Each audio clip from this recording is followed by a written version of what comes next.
السلام علیکم، میں ہوں کلب اور آپ سن رہے ہیں خالد حسینی کی کتاب A Thousand Splendid Suns۔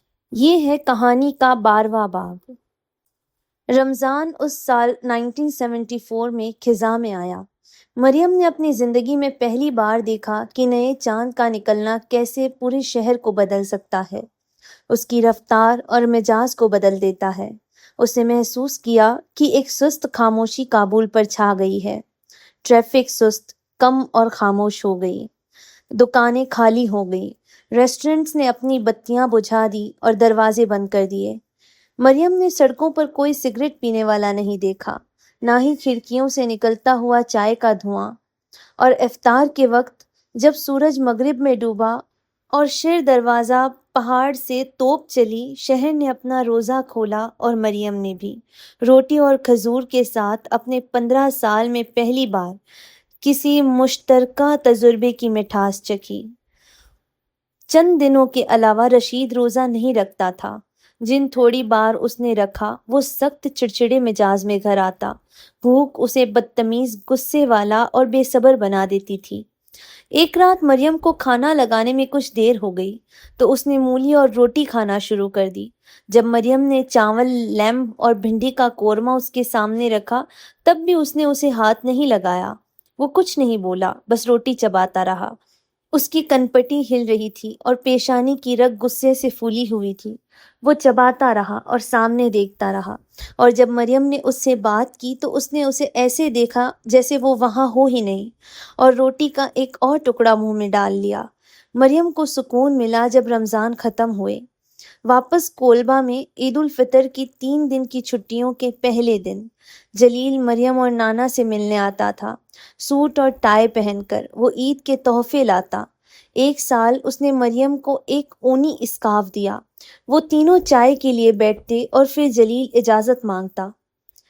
اپنے اصلی خاندان کے ساتھ عید منانے جا رہا ہے، نانا کہتی جب وہ ندی پار کرتے ہوئے ہاتھ ہلاتا۔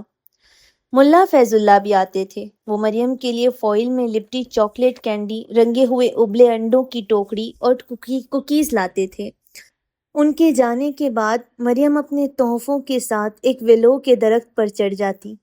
ایک اونچی شاخ پر بیٹھ کر وہ ملا فیض اللہ کی چاکلیٹس کھاتی اور فوائل کے کاغذ نیچے پھینکتی جو درخت کے پاس چاندی کے پھولوں کی طرح بکھرے رہتے۔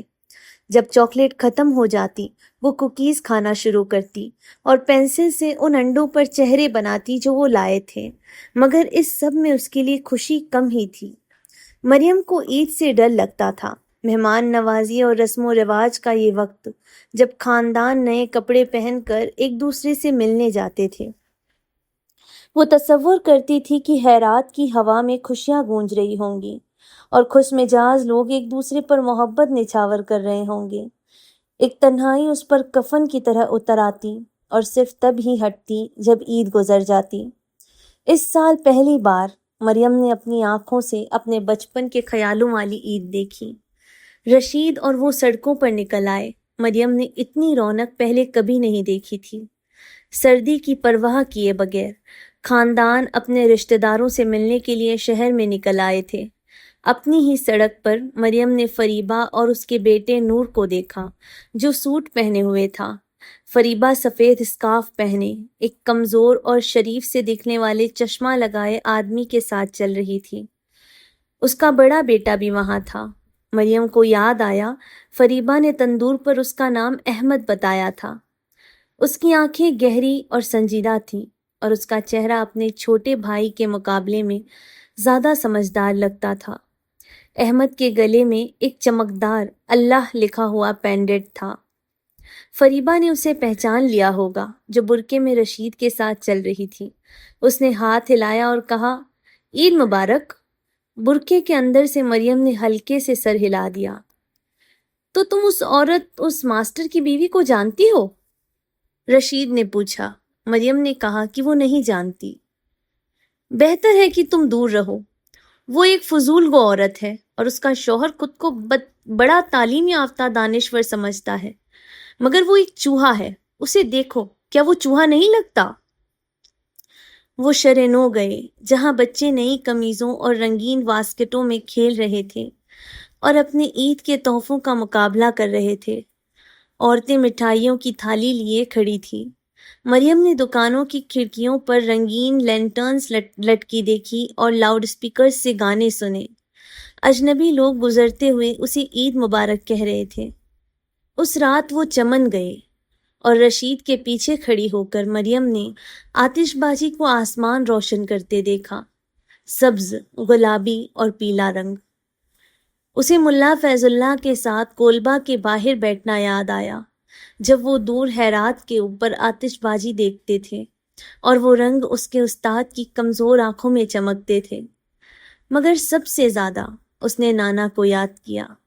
مریم نے چاہا کہ کاش اس کی ماں یہ دیکھنے کے لیے زندہ ہوتی، اسے اس سب کے درمیان دیکھنے کے لیے، یہ دیکھنے کے لیے کہ سکون اور خوبصورتی ایسی چیزیں نہیں ہیں جو ان جیسے لوگوں کو نہ مل سکے۔ گھر پر عید کے مہمان آئے، وہ سب مرد تھے، رشید کے دوست۔ جب دستک ہوئی، مریم جانتی تھی کہ اسے اوپر اپنے کمرے میں جا کر دروازہ بند کر لینا ہے۔ وہ وہاں رہی جبکہ مرد نیچے رشید کے ساتھ چائے پیتے، سگریٹ پیتے اور باتیں کرتے رہے۔ رشید نے مریم سے کہہ دیا تھا کہ جب تک مہمان چلے نہ جائے وہ نیچے نہ آئے۔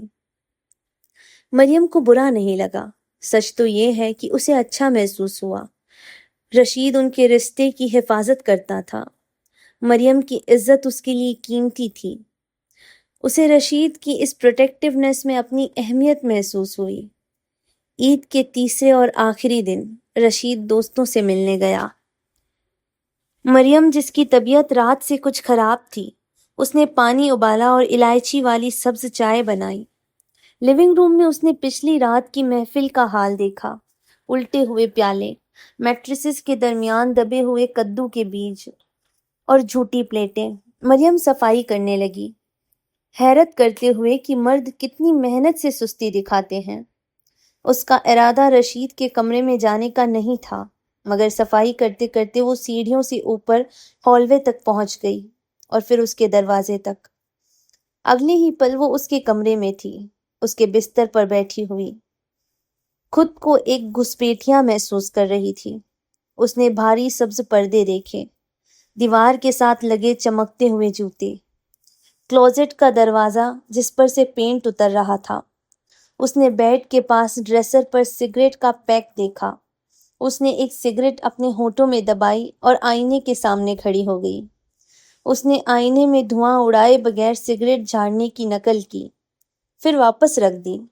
وہ کابل کی عورتوں کی طرح نزاکت سے سگریٹ نہیں پی سکتی تھی، اس پر یہ چیز بھدی اور مزاحیہ لگتی۔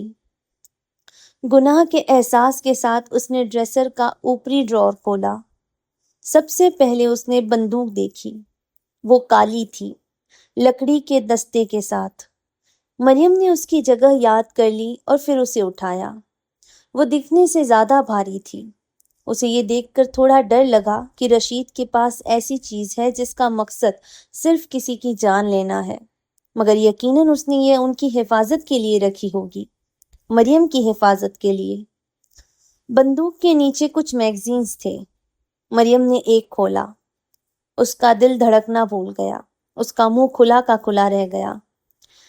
ہر صفحے پر عورتیں تھیں، خوبصورت عورتیں جو بے لباس تھیں۔ ان کے جسم پر کوئی کپڑا نہیں تھا۔ وہ بستروں پر بکھری ہوئی چادروں کے درمیان لیٹی ہوئی تھی اور گہری نظروں سے مریم کو دیکھ رہی تھی۔ وہ بہت ہی نامناسب اور شرمناک حالت میں تصاویریں تھیں۔ مریم نے فوراً وہ رسالہ واپس رکھ دیا۔ اسے چکر آنے لگے۔ یہ عورتیں کون تھیں؟ وہ خود کو اس طرح تصویریں کھنچوانے کی اجازت کیسے دے سکتی ہیں؟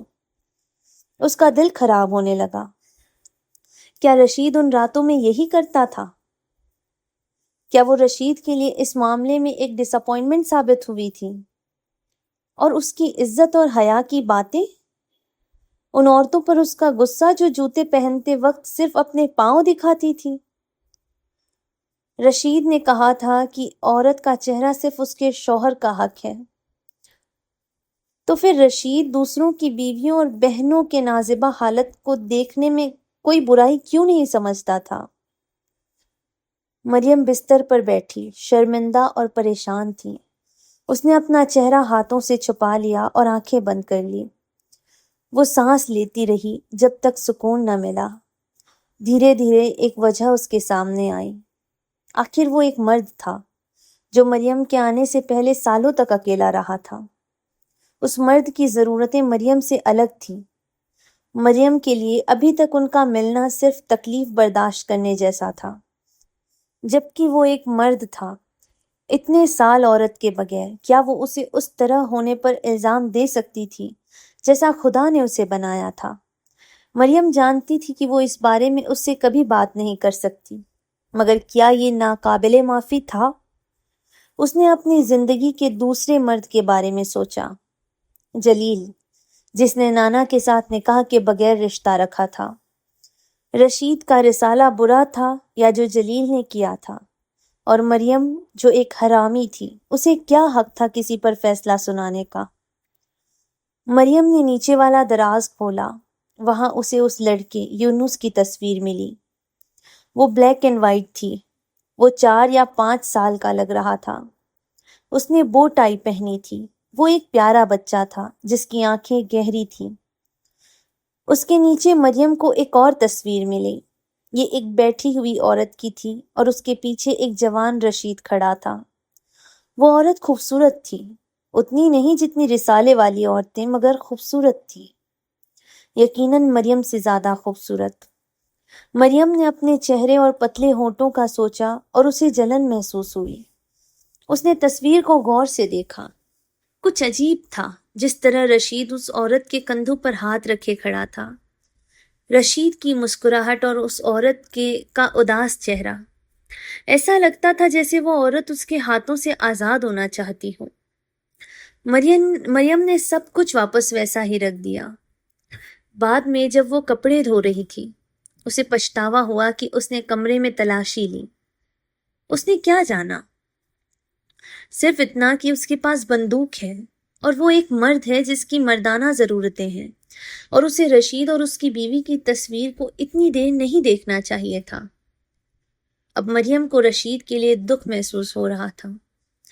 اس نے بھی ایک مشکل زندگی گزاری تھی جو نقصان اور بدقسمتی سے بھری تھی۔ اس کا خیال یونس کی طرف گیا جو کبھی اس آنگن میں شومین بناتا ہوگا۔ جھیل نے اسے رشید سے چھین لیا تھا، بالکل ویسے ہی جیسے ایک ویل نے قرآن کے اس نبی کو نگل لیا تھا جن کے نام پر اس بچے کا نام تھا۔